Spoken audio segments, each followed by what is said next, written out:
إن الحمد لله نحمده ونستعينه ونؤمن به ونتوكل عليه ونعوذ بالله من شرور أنفسنا ومن سيئات أعمالنا من يهده الله فلا مضل له ومن يضلل فلا هادي له أشهد أن لا إله إلا الله وحده لا شريك له وأشهد أن محمدا عبده ورسوله أرسله بالهدى ودين الحق ليظهره على الدين كله ولو كره المشركون اللهم صل على محمد وعلى آل محمد كما صليت على إبراهيم وعلى آل إبراهيم إنك حميد مجيد أما بعد فإن خير الكلام كلام الله وخير الحديث كتاب الله وخير الهدي هدي محمد صلى الله عليه وسلم وشر الأمور محدثاتها وكل محدثة بدعة وكل بدعة ضلالة وكل ضلالة في النار أعوذ بالله من الشيطان الرجيم يا أيها الذين آمنوا اتقوا الله حق تقاته ولا تموتن إلا وأنتم مسلمون يا أيها الذين آمنوا اتقوا الله وقولوا قولا سديدا يصلح لكم أعمالكم ويغفر لكم ذنوبكم ومن يطع الله ورسوله فقد فاز فوزا عظيما بسم الله الرحمن الرحيم ولا تقتلوا أنفسكم إن الله كان بكم رحيما رب اشرح لي صدري ويسر لي أمري واحلل عقدة من لساني യഫ്ഖഹു ഖൗലി. ഏറെ ബഹുമാന്യരായിട്ടുള്ള സത്യവിശ്വാസി വിശ്വാസിനികളെ, സഹോദരി സഹോദരന്മാരെ, സർവ്വലോക രക്ഷിതാവും അളവറ്റ ദയാപരനുമായ റബ്ബ് സുബ്ഹാനഹു വ തആലയുടെ വിധിവിലക്കുകളും അവന്റെ മാർഗനിർദ്ദേശങ്ങളും ജീവിതത്തിന്റെ രഹസ്യ പരസ്യ മേഖലകളിൽ പ്രത്യേകം സൂക്ഷിച്ചുകൊണ്ട് ജീവിക്കണമേ എന്ന് സ്വന്തത്തോടെന്ന പോലെ ഏവരെയും ആമുഖമായി ഉണർത്തുകയാണ്, വസിയത്ത് ചെയ്യുകയാണ്. അല്ലാഹു സുബ്ഹാനഹു വ തആല അവൻ ഇഷ്ടപ്പെടുന്ന അവന്റെ യഥാർത്ഥ ഇബാദുകളുടെ കൂട്ടത്തിൽ നമ്മേവരെയും ഉൾപ്പെടുത്തി അനുഗ്രഹിക്കുമാറാകട്ടെ. ഇക്കഴിഞ്ഞ ജൂൺ 26 മെരിയാന്ന് ലോക ലഹരി വിരുദ്ധ ദിനമായിക്കൊണ്ട് ആചരിക്കപ്പെടുകയുണ്ടായി. ഇതേപോലെ എല്ലാ വർഷത്തിലും ജൂൺ 26 നമ്മുടെ സ്കൂളുകളിലും ക്യാമ്പസുകളിലും മറ്റു സന്നദ്ധ സംഘടനകളുടെ നേതൃത്വത്തിലുമൊക്കെ ഇത്തരത്തിലുള്ള ലഹരി വിരുദ്ധ ദിനാചരണം, അതുമായി ബന്ധപ്പെട്ട പരിപാടികളൊക്കെ വളരെ സജീവമായി കൊണ്ട് സംഘടിപ്പിക്കപ്പെടാറുണ്ട്. എന്നാൽ ഇങ്ങനെയൊക്കെയാണെങ്കിലും നമ്മുടെ സമൂഹത്തിൽ ഈ ഒരു ലഹരി എന്നുള്ളത് അനുദിനം വർദ്ധിച്ചുകൊണ്ടിരിക്കുന്ന ഒരു സാഹചര്യമാണ് നമുക്ക് കാണാൻ സാധിക്കുന്നത്. ലഹരിയുടെ വിൽപ്പനയും അതിന്റെ വിപണനവും ഒക്കെ വളരെ സജീവമായി കൊണ്ട് നടന്നുകൊണ്ടിരിക്കുന്നു എന്നുള്ളത് ഒരു യാഥാർത്ഥ്യമാണ്. ഓരോ ആഘോഷങ്ങൾ വരുമ്പോഴും മലയാളികൾ കുടിച്ചു തീർത്ത മദ്യത്തിന്റെ കണക്കുകൾ എടുത്ത് പരിശോധിക്കുമ്പോൾ കോടിക്കണക്കിന് രൂപയാണ് കേരളത്തിൽ പോലും മദ്യം വിറ്റഴിക്കപ്പെട്ടുകൊണ്ടിരിക്കുന്നത്. ഇങ്ങനെയുള്ള ഒരു സാഹചര്യത്തിലൂടെയാണ് നമ്മുടെ സമൂഹം മുന്നോട്ട് പോയിക്കൊണ്ടിരിക്കുന്നത്. എന്നാൽ പരിശുദ്ധ ദീനുൽ ഇസ്ലാമിനെ സംബന്ധിച്ചിടത്തോളം, ഒരു വിശ്വാസിയെ സംബന്ധിച്ചിടത്തോളം അവന്റെ എല്ലാ ദിവസവും ലഹരി മുക്തമായിരിക്കണം, ലഹരി വിരുദ്ധമായിരിക്കണം എന്നുള്ളതാണ്. ഒരു ലഹരിയില്ലാത്ത, ഒരു തരിമ്പ് പോലും ലഹരിക്ക് അടിമപ്പെടാത്ത ഒരു ജീവിതമായിരിക്കണം ഒരു വിശ്വാസിയായിട്ടുള്ള, ഒരു മുഅ്മിനായിട്ടുള്ള മനുഷ്യനുണ്ടായിരിക്കേണ്ടത് എന്നാണ് പരിശുദ്ധ ദീനുൽ ഇസ്ലാം നമ്മെ പഠിപ്പിക്കുന്നത്. ഈ തിന്മയുടെ വ്യാപനം ഇന്ന് അതിൽ പ്രായ വ്യത്യാസങ്ങളൊന്നുമില്ല, ലിംഗഭേദ വ്യത്യാസമില്ലാതെ ഇത് സജീവമായി കൊണ്ടിരിക്കുകയാണ്. എത്രത്തോളം എന്ന് വെച്ചാൽ കൊച്ചു കുട്ടികൾ പോലും, ചെറിയ കുട്ടികൾ പോലും സ്കൂളുകൾ കേന്ദ്രീകരിച്ചുകൊണ്ടുള്ള ഈ ലഹരി മാഫിയയുടെ കെണിയിൽ അകപ്പെട്ടുകൊണ്ടിരിക്കുന്നു എന്നുള്ളത് ഒരു പരമയാഥാർത്ഥ്യമാണ്. ഇവിടെയാണ് പരിശുദ്ധ ഇസ്ലാം 1400 വർഷങ്ങൾക്ക് മുന്നേ പറഞ്ഞു വെച്ചത്, ഈ മദ്യവും ഈ ലഹരിയും ഒക്കെ അത് വലിയ തിന്മയാണ് എന്ന് എല്ലാവർക്കും അറിയാം. ഇത് വിൽക്കുന്ന ആൾക്കാർക്കും, ഇത് വിപണനം ചെയ്യുന്ന ആൾക്കാർക്കും, അത് വഹിക്കുന്ന ആളുകൾക്കും, അത് ഉപയോഗിക്കുന്ന ആളുകൾക്ക് പോലും അറിയാം ഇത് അപകടമാണ്, ഇത് ശരിയല്ല, ഇത് തെറ്റാണ്, തിന്മയാണ് എന്നൊക്കെ അറിയാം. പക്ഷേ എന്നാലും അത് ഉപയോഗിച്ചുകൊണ്ടിരിക്കുന്നു എന്നുള്ളതാണ്. ഇവിടെ ഇസ്ലാം കൃത്യമായി കൊണ്ട് ലോകത്തോട് പറഞ്ഞു വെച്ചു, മദ്യം, ലഹരി അത് മനുഷ്യനെ നശിപ്പിക്കുന്നതാണ്, അത് അവന്റെ കുടുംബത്തെ നശിപ്പിക്കുന്നതാണ്, അതൊരു നാടിനെ നശിപ്പിക്കുന്നതാണ്, അതൊരു രാജ്യത്തെ നശിപ്പിക്കുന്നതാണ്, മനുഷ്യന്റെ മുഴുവൻ സമ്പദ്ഘടനയെയും മുഴുവൻ സമ്പത്തിനെയും അവന്റെ സാമൂഹിക, സാമ്പത്തിക, കുടുംബ ജീവിതത്തെ ശിഥിലമാക്കി കളയുന്നതാണ് ലഹരി. അതുകൊണ്ട് തന്നെ പരിശുദ്ധ ഇസ്ലാം 1400 വർഷങ്ങൾക്ക് മുന്നേ തന്നെ കൃത്യമായി കൊണ്ട് അത് വിരോധിക്കുകയുണ്ടായി, അത് ഹറാമാക്കുകയുണ്ടായി, നിഷിദ്ധമാക്കുകയുണ്ടായി. നമുക്കറിയാം അല്ലാഹു സുബ്ഹാനഹു വ തആല പരിശുദ്ധ ദീനുൽ ഇസ്ലാം എന്ന് പറയുന്നത് പ്രകൃതി മതമാണ്. അല്ലാഹു സുബ്ഹാനഹു വ തആല മാനവരാശിക്ക് വേണ്ടിയിട്ടുള്ള മുഴുവൻ നന്മകളും അനുവദിച്ചു തന്നിട്ടുണ്ട്.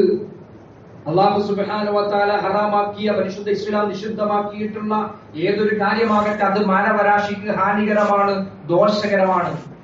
ഇന്നേ വരെ ഒരു ശാസ്ത്രത്തിനും തെളിയിക്കാൻ സാധിച്ചിട്ടില്ല ഇസ്ലാം നിഷിദ്ധമാക്കിയിട്ടുള്ള ഇന്ന കാര്യം അത് മനുഷ്യന്റെ പുരോഗതിക്ക് ആവശ്യമുള്ളതാണ്, അത് അവന്റെ കുടുംബ സാമ്പത്തിക രംഗത്ത് വളരെ അത്യാവശ്യമുള്ള, അവന്റെ പുരോഗതിക്ക് ആവശ്യമുള്ള, അവന് നന്മയായിട്ടുള്ള കാര്യമാണ് എന്ന് ഇസ്ലാം ഹറാമാക്കിയിട്ടുള്ള ഒരു കാര്യത്തെയും ഇന്നേ ഒരു ശാസ്ത്രത്തിനും അത് നന്മയാണെന്ന് തെളിയിക്കാൻ സാധിച്ചിട്ടില്ല. അപ്രകാരം തന്നെ ഇസ്ലാം മുന്നോട്ട് വെക്കുന്ന ഉന്നതമായിട്ടുള്ള മൂല്യങ്ങൾ, ഉന്നതമായിട്ടുള്ള നന്മകൾ അത് ഒരു ശാസ്ത്രത്തിനും സാധിച്ചിട്ടില്ല.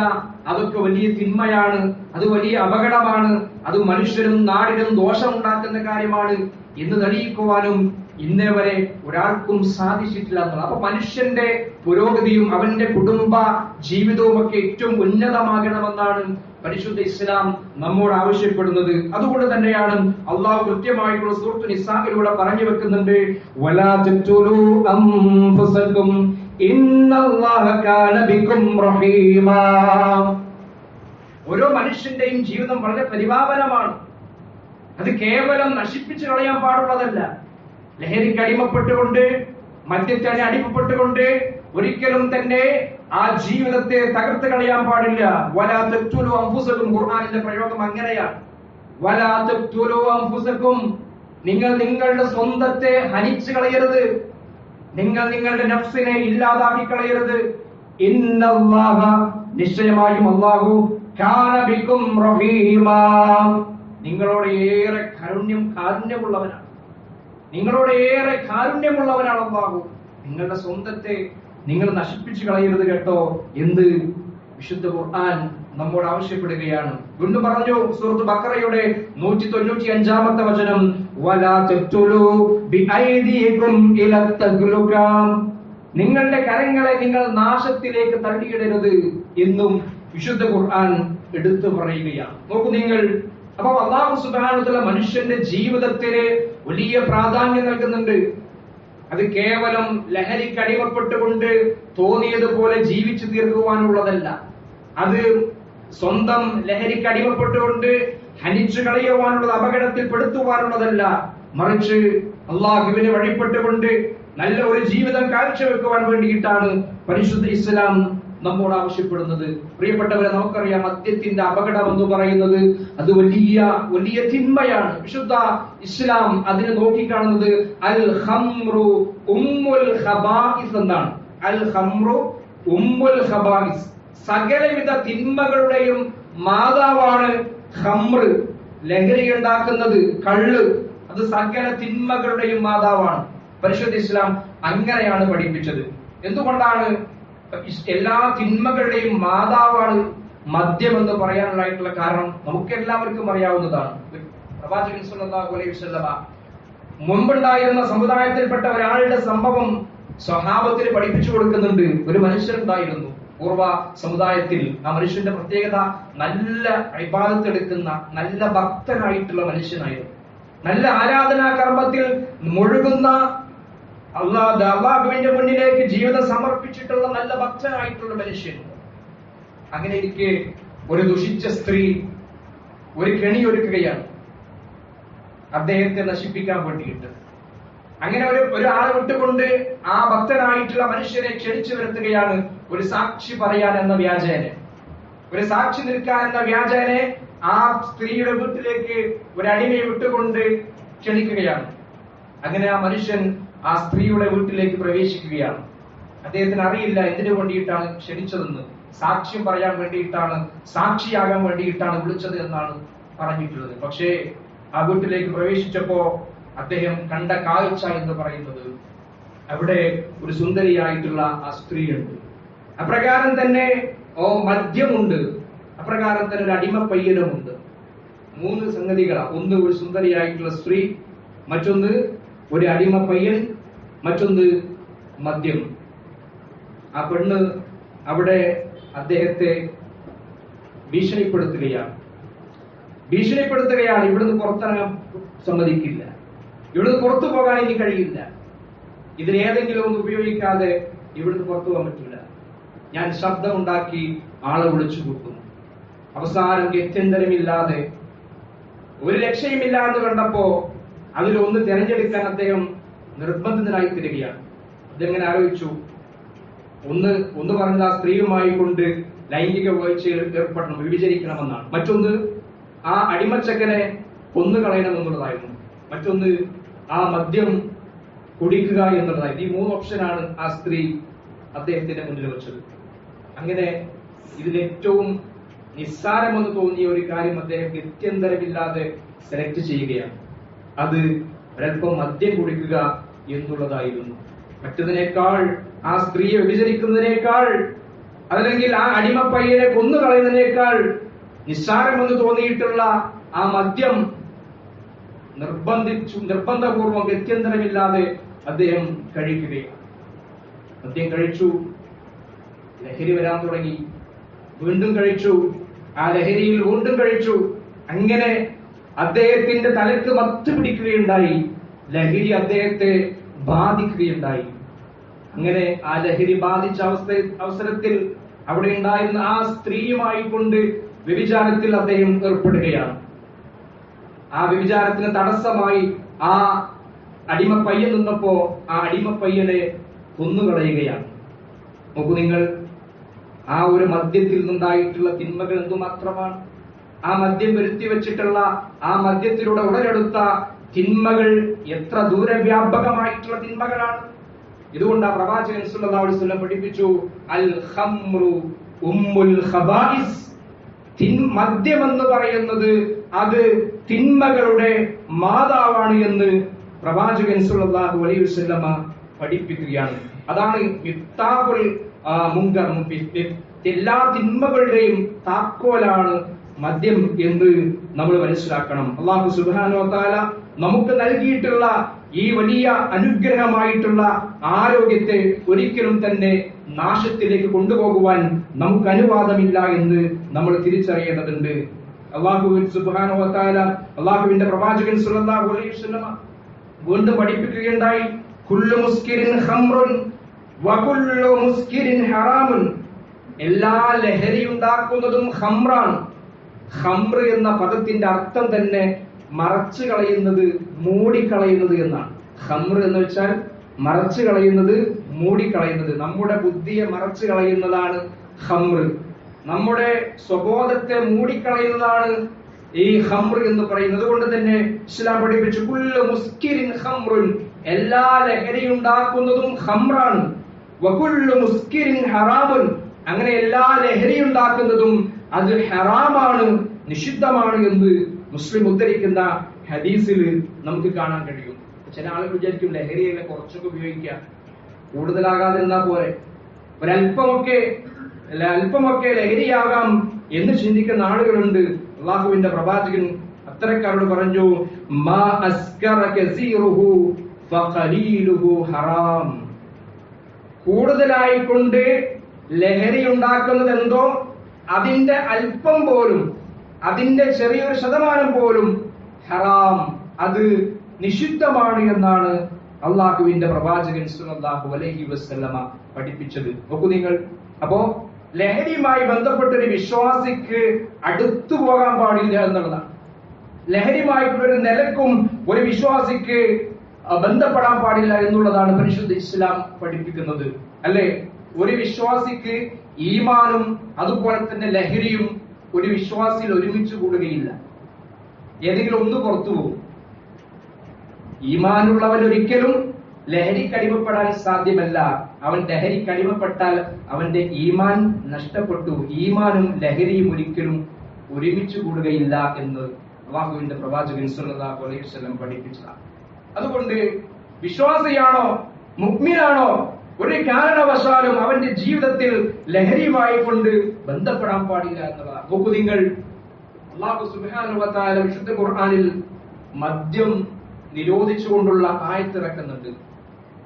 ഈ ഒരു നമുക്കറിയാം, ജാഹിലിയ കാലഘട്ടത്തിൽ അവിടെ ഉണ്ടായിരുന്ന അറേബ്യയിലെ ജനത മദ്യത്തിന് അടിമപ്പെട്ട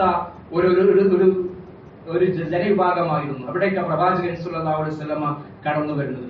എത്രത്തോളമായിരുന്നു അവരുടെ മദ്യത്തിനോടുണ്ടായിരുന്ന താല്പര്യമെന്ന് കവിതകളിലൂടെ നമുക്ക് കാണാൻ സാധിക്കുന്നതാണ്.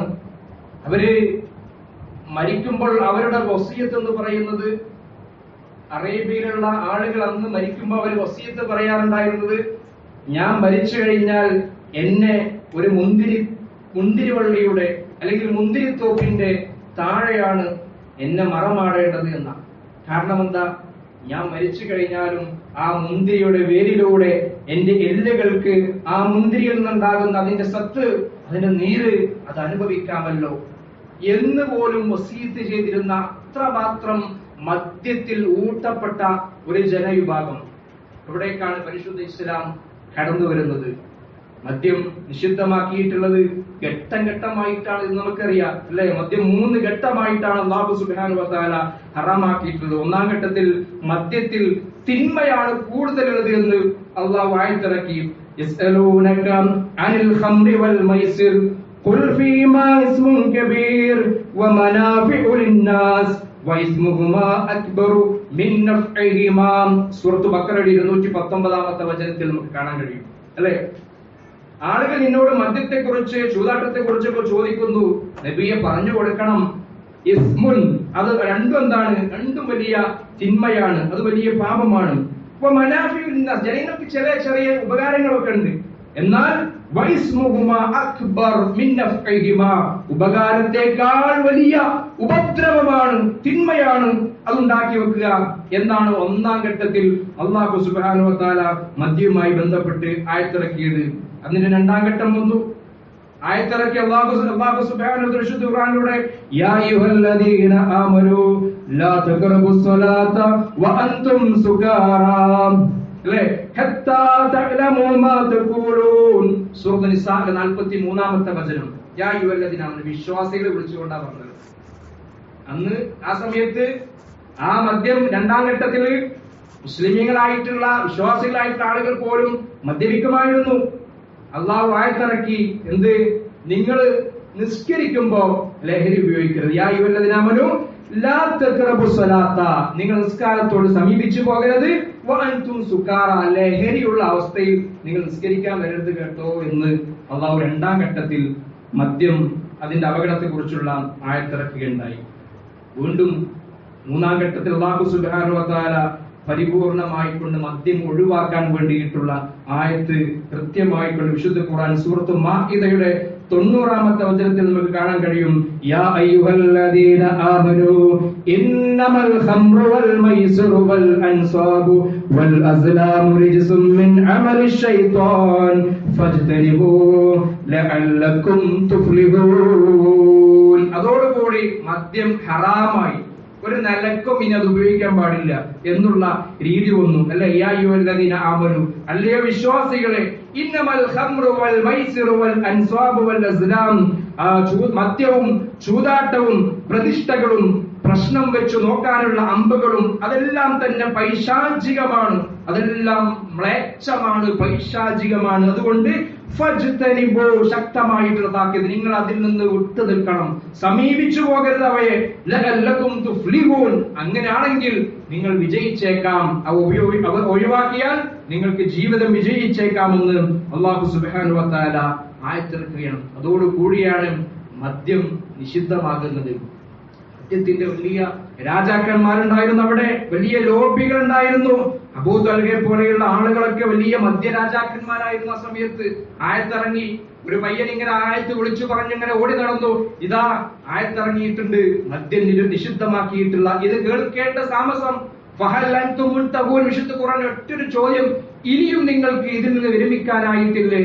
ഈ മദ്യത്തിൽ നിന്ന്, ഇത് പൈശാചികമാണ് എന്ന് പറഞ്ഞു, ഇത് വലിയ തിന്മയാണ് എന്ന് പറഞ്ഞു, ഘട്ടം ഘട്ടമായിക്കൊണ്ട് നിങ്ങളെ താക്കീത് ചെയ്തു, ഇനിയും നിങ്ങൾക്ക് നിർത്താനായിട്ടില്ല എന്നുള്ള വിശുദ്ധ ഖുർആന്റെ ഒറ്റ ചോദ്യം വന്നപ്പോ അവര് പ്രഖ്യാപിക്കുകയാണ്, ഇൻതഹൈന, നാളത്തേക്ക് മാറ്റി വെച്ചിട്ടില്ല, നാളെ ആകട്ടെ വലിയ വലിയ ബ്രാരലുകളിൽ വലിയ ഗാലൻ കണക്കിന് മദ്യം അവർ സൂക്ഷിച്ചു വെച്ചിരുന്നല്ലോ, ഇതൊക്കെ വിറ്റു തീർന്നിട്ടാകാം മദ്യ നിരോധനം എന്ന് വിചാരിച്ചില്ല, മറിച്ച് അതെല്ലാം തച്ചുകൊടുക്കുകയാണ്. ഞങ്ങളിതാ വിരമിച്ചിരിക്കുന്നു എന്ന് പറഞ്ഞ് ആ മദ്യത്തിന്റെ ചഷകങ്ങൾ മുഴുവനും തച്ചുടക്കുന്ന കാഴ്ചയാണ് നമുക്ക് കാണാൻ സാധിക്കുന്നത്. നോക്കൂ നിങ്ങൾ, അങ്ങനെയാണ് അവർ ആയത്തുകളെ സമീപിച്ചിരുന്നത്. അള്ളാഹുവിന്റെ കൽപ്പന വന്ന, അള്ളാഹുവിന്റെ പ്രഖ്യാപനം വന്ന, പിന്നെ അവിടെ രണ്ടാമതൊരു ഓപ്ഷൻ ഇല്ല, അത് അംഗീകരിക്കുക എന്നുള്ള മനസ്സായിരുന്നു ആ സ്വഹാബത്തിനുണ്ടായിരുന്നത്. പ്രിയപ്പെട്ടവരെ, അല്ലാഹു സുബ്ഹാനഹു വ തആല നമ്മളോട് കൂടിയാ ചോദിക്കുന്നത്, നിങ്ങൾക്ക് വിരമിക്കാനായിട്ടില്ലേ? നിങ്ങൾക്ക് ഇനിയും വിരമിക്കാനായിട്ടില്ലേ? നമ്മൾ മനസ്സിലാക്കുക, അത്തരത്തിൽ ലഹരിയുമായി കൊണ്ട് ബന്ധപ്പെടുന്ന ആരെങ്കിലും ഉണ്ടെങ്കിൽ അവരോടുള്ള ചോദ്യമാണ്, പരിശുദ്ധ ഖുർആന്റെ ആഹ്വാനമാണ്, അള്ളാഹുവിന്റെ കൽപ്പനയാണ്. അതെല്ലാം മ്ലേച്ഛമാണ്, ആ തിന്മയാണ്, വലിയ അപകടമാണ്, നിങ്ങൾ അതിൽ നിന്ന് വിരമിക്കണം, അത് ഹറാമാണ് എന്ന് കൃത്യമായി കൊണ്ട് അള്ളാഹു പഠിപ്പിച്ചതാണ്. അതുകൊണ്ട് പ്രിയപ്പെട്ടവരെ, നമ്മൾ അതിന്റെ അപകടത്തെ കുറിച്ച് മനസ്സിലാക്കുക. നമ്മളുമായി ബന്ധപ്പെട്ട ആളുകൾക്ക് അതിന്റെ അപകടത്തെ കുറിച്ച് നമ്മൾ പറഞ്ഞു കൊടുക്കേണ്ടതുണ്ട്. നോക്കൂ നിങ്ങൾ, ഇന്നൊക്കെ ചില വലിയ പാർട്ടികളൊക്കെ സംഘടിപ്പിക്കപ്പെടുമ്പോ അവിടെയൊക്കെ ഒഴിച്ചുകൂടാനാത്ത കാര്യമായി കൊണ്ട് മദ്യവും മറ്റു ലഹരികളൊക്കെ ആയിത്തീർന്നിട്ടുണ്ട്. എത്രത്തോളം എന്ന് വെച്ചാൽ വിവാഹങ്ങളിൽ പോലും മദ്യം വിളമ്പുന്ന വിവാഹങ്ങൾ ഉണ്ട്, അല്ലെ? മദ്യം വിളമ്പുന്ന സൽക്കാരങ്ങളുണ്ട്. ഒരു വിശ്വാസിയെ സംബന്ധിച്ചിടത്തോളം അത്തരത്തിലുള്ള ഒരു കല്യാണത്തിന്, ഒരു സൽക്കാരത്തിന് പങ്കെടുക്കാൻ പാടില്ല എന്നുള്ളതാണ് അള്ളാഹുവിന്റെ പ്രവാചകൻ പഠിപ്പിച്ചത്. അല്ലാഹു റസൂൽ പറഞ്ഞു, വമൻ കാന യുമിനു ബില്ലാഹി വൽ യൗമിൽ ആഖിർ, ആരെങ്കിലും അല്ലാഹുവിലും അവന്റെ അന്ത്യദിനത്തിലും വിശ്വസിക്കുന്നുണ്ടെങ്കിൽ ഫലാ യഖ്റുജ് അലാ മാഇദത്തിൻ യുശ്റബു അലൈഹിൽ ഖംർ, മദ്യം വിളമ്പുന്ന സുപ്രയിൽ അവൻ ഇരിക്കാൻ പാടില്ല. അവൻ കുടിക്കരുത് എന്നല്ല, അവിടെ ആളുകൾ കുടിക്കുന്നുണ്ട്, അവർ കുടിച്ചോട്ടെ, നമ്മൾ കുടിക്കണമെന്നില്ലല്ലോ, നമ്മൾ കുടിക്കുന്നൊന്നുമില്ലല്ലോ, കുടിക്കുന്നവർ കുടിച്ചോട്ടെ എന്ന് വിചാരിക്കാൻ പാടില്ല. അവിടെ ഇരിക്കാനേ പാടില്ല എന്നാ.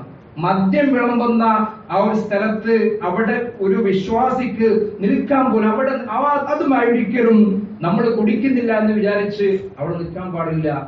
അപ്പോ അത്തരത്തിലുള്ള പാർട്ടികളിലേക്ക് നമ്മൾ ഉപയോഗിക്കുന്നില്ലെങ്കിലും പോകാൻ പാടില്ല എന്നാണ് പരിശുദ്ധ ഇസ്ലാമിന്റെ ആഹ്വാനം. അത്രമാത്രം കർശനമായി കൊണ്ട് പറഞ്ഞതാണ് ഈ മദ്യവും അതുപോലെയുള്ള ലഹരികളും ഒക്കെ. പരിശുദ്ധ പ്രവാചകൻ സല്ലല്ലാഹു അലൈഹി വസല്ലമ കൃത്യമായി കൊണ്ട് പഠിപ്പിച്ചു, ലാ യദ്ഖുലുൽ ജന്നത മുദ്മിനു ഖംറിൻ, വേറെ വർത്താനില്ല അല്ലേ, ലാ യദ്ഖുലുൽ ജന്ന, സ്വർഗ്ഗത്തിൽ കടക്കൂല. മുദ്മിനു ഖംർ, മദ്യത്തിന് അടിമപ്പെട്ടവൻ, സ്വർഗത്തിൽ പ്രവേശിക്കുകയില്ല എന്ന് പ്രവാചകൻ സല്ലല്ലാഹു അലൈഹി വസല്ലം പഠിപ്പിച്ചത് നമുക്ക് കാണാൻ കഴിയും. മദ്യവുമായി കൊണ്ട് ബന്ധപ്പെട്ട 10 വിഭാഗത്തെ അള്ളാഹുവിന്റെ പ്രവാചകൻ സല്ലല്ലാഹു അലൈഹി വസല്ലമ ശപിച്ചത് നമുക്ക് കാണാൻ കഴിയും. അള്ളാഹു സുബ്ഹാനഹു വ തആല ശപിച്ചിട്ടുണ്ട്. ആരൊക്കെ? ലഅനൽ ഖംറ, മദ്യത്തെ അള്ളാഹു ശപിച്ചിട്ടുണ്ട്. വആസിറഹ വമുതസിറഹ, അത് പിഴിഞ്ഞുണ്ടാക്കുന്നവനെയും ആർക്കു വേണ്ടിയിട്ടാണ് അത് പിഴിഞ്ഞുണ്ടാക്കുന്നത് അവർക്കും അള്ളാഹുവിന്റെ ശാപമുണ്ട്. വശാരിബഹ വഹാമിലഹ, അത് കുടിക്കുന്നവനും അത് കുടിപ്പിക്കുന്നവനും അള്ളാഹുവിന്റെ ശാപമുണ്ട്.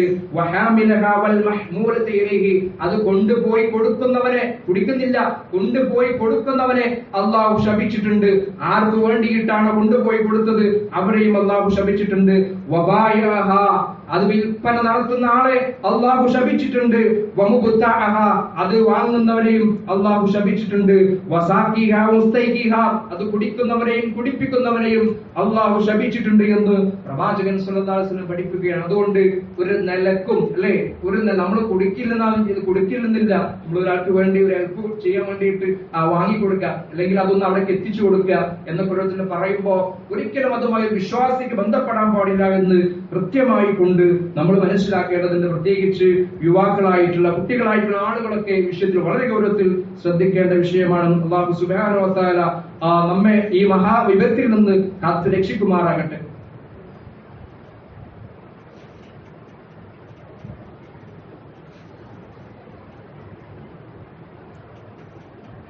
ഇന്നൽ ഹംദുലില്ലാഹ് വലാകിബത്തുൽ മുത്തഖീൻ വലാ ഉദ്വാന ഇല്ലാ അലൽ ളാലിമീൻ وأصلي وأسلم على أشرف الأنبياء والمرسلين وعلى آله وصحبه أجمعين أما بعد. സർവ്വലോകരക്ഷിതാവും അളവറ്റ ദയാപരനുമായ റബ്ബ് സുബ്ഹാനഹു വ തആലയുടെ വിധിവിലക്കുകളും അവന്റെ മാർഗനിർദ്ദേശങ്ങളും ജീവിതത്തിന്റെ രഹസ്യ പരസ്യ മേഖലകളിൽ സൂക്ഷിച്ചുകൊണ്ട് തഖ്വയുള്ളവരായിക്കൊണ്ട് ജീവിക്കണമേ എന്ന് ഒരിക്കൽ കൂടി ഓർമ്മപ്പെടുത്തുകയാണ്. ഇന്ന് വർദ്ധിച്ചുകൊണ്ടിരിക്കുന്ന ഈ ലഹരി വ്യാപനത്തിൽ നമ്മുടെ കുട്ടികൾ പോലും അതിൽ പെട്ടുകൊണ്ടിരിക്കുന്ന ഒരു സാഹചര്യമുണ്ട്. പ്രിയപ്പെട്ട രക്ഷിതാക്കൾ ശ്രദ്ധിക്കേണ്ടത്, ഇന്നിന്റെ തലമുറയുടെ ലഹരി ഉപയോഗം നമുക്ക് പെട്ടെന്ന് കണ്ടെത്താൻ കഴിയില്ല. പണ്ടൊക്കെ കള്ള് അല്ലെങ്കിൽ അതുപോലെ കഞ്ചാവ് തുടങ്ങിയിട്ടുള്ള കാര്യങ്ങളൊക്കെ ആയിരുന്നെങ്കിൽ അത് ഉപയോഗിച്ചാൽ അതിന്റെ ചില ആസാറുകളൊക്കെ പ്രകടമാകുമായിരുന്നു. അതിന്റെ ഗന്ധവും അതുമായി ബന്ധപ്പെട്ട പ്രയാസങ്ങളൊക്കെ വേഗം പിടിക്കപ്പെടും. അതുകൊണ്ട് തന്നെ അങ്ങനെയുള്ള കാര്യങ്ങളൊക്കെ പെട്ടെന്ന് പിടിക്കപ്പെടുന്നത് കൊണ്ട് തന്നെ കുട്ടികളടക്കമുള്ള ആളുകൾ, യുവാക്കളൊക്കെ ഇന്ന് സിന്തറ്റിക് ലഹരിയുടെ വഴിയിലേക്കാണ് സഞ്ചരിച്ചുകൊണ്ടിരിക്കുന്നത്. പുതിയ പുതിയ പേരുകളിലുള്ള പുതിയ നൂതനമായിട്ടുള്ള രീതിയിലുള്ള ലഹരി പദാർത്ഥങ്ങൾ, അതിന് ചിലപ്പോ ഗന്ധവും ഉണ്ടാവില്ല. അത് ലഹരി ഉപയോഗിച്ചിട്ടുണ്ട് എന്ന് നമുക്ക് ചിലപ്പോൾ വീട്ടുകാർക്ക് അറിയാൻ സാധിക്കുകയില്ല.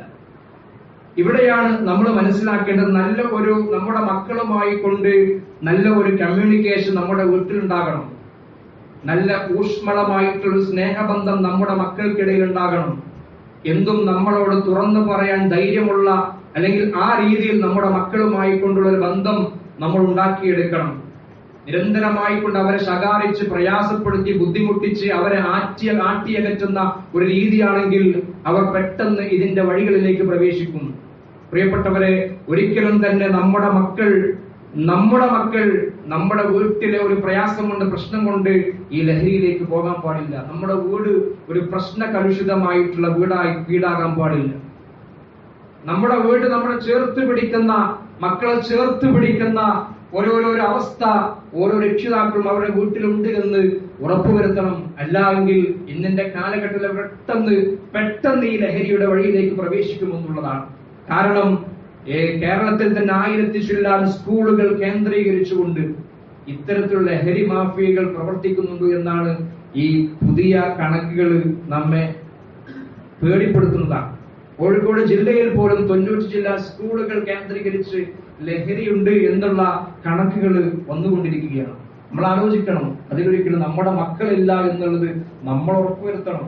അല്ലെ, നമ്മൾ വിചാരിക്കും എന്റെ മോള് അങ്ങനെ ഒരു അമിതമായിട്ടുള്ള കോൺഫിഡൻസ് ഒന്നും നമുക്ക് വേണ്ട. നമ്മുടെ മക്കളെ കൃത്യമായി കൊണ്ട് നമ്മൾ ശ്രദ്ധിക്കേണ്ടതുണ്ട്. അല്ല എങ്കിൽ കണ്ണും കാതും കൊടുത്ത് നമ്മൾ അവരെ നോക്കിയിട്ടില്ല എങ്കിൽ പെട്ടെന്ന് തന്നെ അവർ ഈ ലഹരിയുടെ വഴിയിലേക്ക് പോകാൻ സാധ്യതയേറെയാണ്. അതുകൊണ്ട് പ്രിയപ്പെട്ടവരെ, അവർ കൃത്യമായി കൊണ്ടുള്ള ഗൈഡ് ലൈൻസ് നമ്മൾ നൽകണം. നല്ലൊരു ഊഷ്മളമായിട്ടുള്ള ബന്ധം അവർക്കുണ്ടാക്കിയെടുക്കണം. അള്ളാഹുവിനെ കുറിച്ചുള്ള ബോധം, പരലോകത്തെ കുറിച്ചുള്ള ബോധം, മരണചിന്ത തുടങ്ങിയവ നമ്മുടെ മക്കൾക്ക് പകർന്നു കൊടുക്കാൻ നമുക്ക് സാധിക്കണം. അങ്ങനെയുള്ള ദീനിയായിട്ടുള്ള ഇൽമിന്റെ മജ്ലിസുകളിൽ നമ്മൾ കുടുംബസമേതം പങ്കെടുക്കണം. നമ്മുടെ മക്കൾ കേൾക്കട്ടെ, നമ്മുടെ മക്കൾ പഠിക്കട്ടെ. നമ്മൾ മാത്രം നിസ്കാരവും നോമ്പും വളരെ സജീവമായിക്കൊണ്ട് ഇബാദത്തുകളൊക്കെ ആയിട്ട് നമ്മൾ ഉഷാറാണ്. പക്ഷേ ആ കൂട്ടത്തിൽ നമ്മുടെ കുട്ടികളുണ്ടോ എന്ന് ഓരോ രക്ഷിതാക്കൾ ഉറപ്പുവരുത്തണം. നമ്മുടെ മകൻ, നമ്മുടെ മകൾ നമ്മുടെ കൂടെ ഉണ്ടോ എന്നുള്ളത് ഓരോ രക്ഷിതാക്കളും ഉറപ്പുവരുത്തണം. ഇല്ലെങ്കിൽ ഈ ലഹരി അവരെയും പിടികൂടുമെന്ന് നമ്മൾ ഭയപ്പെടുക. അല്ലാഹു സുബ്ഹാനഹു വ തആല നമ്മയും നമ്മുടെ കുടുംബത്തെയും ഇത്തരത്തിലുള്ള മഹാ അപകടത്തിൽ നിന്ന്, ലഹരിയുടെ എല്ലാ വിപത്തിൽ നിന്നും അല്ലാഹു കാത്തു രക്ഷിക്കുമാറാകട്ടെ.